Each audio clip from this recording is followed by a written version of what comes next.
Hey guys, welcome back to my channel, and today you're in for a sweet treat and just in time for Thanksgiving. Today we're making a strawberry crunch cake. Let's go.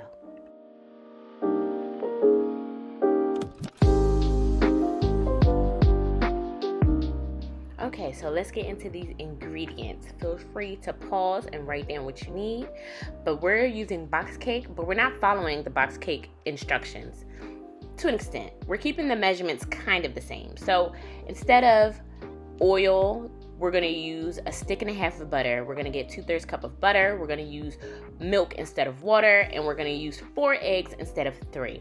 I'm doubling this recipe, so my quantity is going to be larger, but stick to the single servings, of which is the 4 eggs, the 1/3 cup of butter, and the 1 cup of milk if you're only doing one box cake. Okay, so I am adding my box cake mix into a large bowl.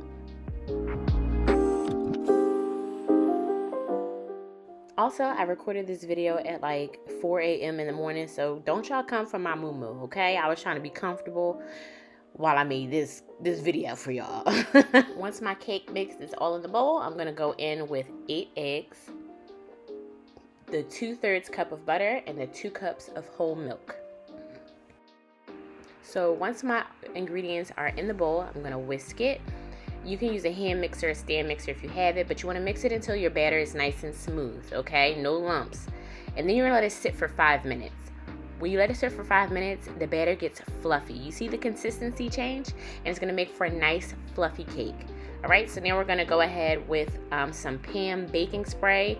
Please get this, it works so well. Your cake will not stick to anything if you use this. I've used it a couple times and it was amazing. So I'm gonna go ahead and split my batter into 2 pans. I'm using 10 pans because I am taking this to a church function, and it's just easier to bake it like this, but feel free to use any type of pan or baking dish that you desire. Now, if you use a different baking dish, please note that your cooking times will be different, and I can't give you those measurements, those time measurements, because I'm using a 10 pan, but you can still do it in a different pan. I cooked these cakes for 30 minutes at 350 degrees. Low and slow is best.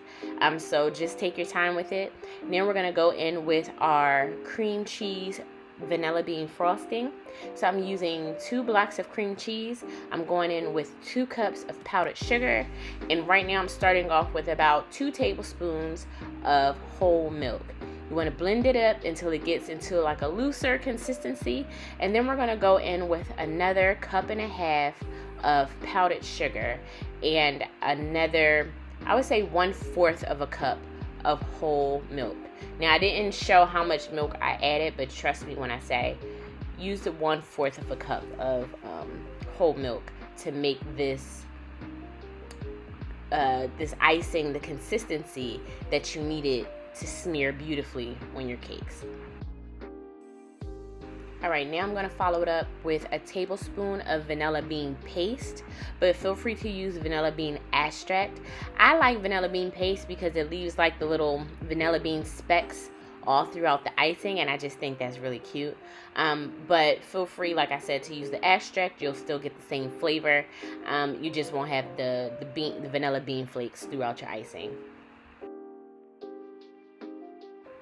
All right, so now we are going to ice our cakes, and like you can see, I just split the icing in half, and you want to make sure you smear your icing evenly on the cake. If this icing is like really dense, so if you have too much of it sitting in one area of your cake, it will squish your cake in that area, and you don't want that. You want your cake to be evenly fluffy throughout, right? So you want to really make sure you take your time and smear and even out that cream cheese icing.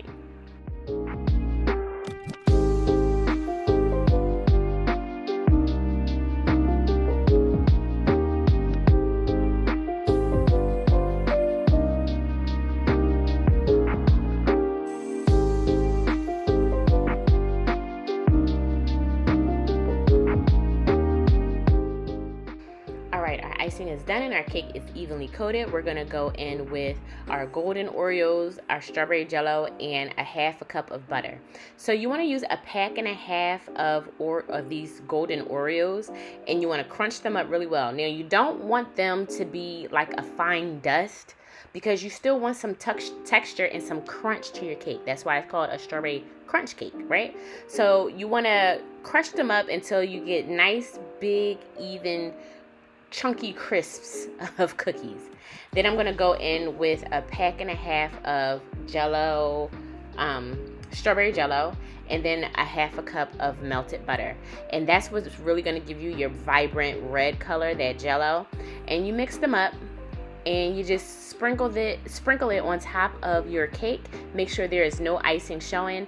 I tell you to use a pack and a half of Oreo cookies because, as you can see, I'm going back in to get more Oreos because I didn't use enough. So a pack and a half is what I used in total, and I filled in all those gaps that still had like the white icing showing. And after that, I used the remaining golden Oreos, and I like broke them in half and just stuck them all around the cake.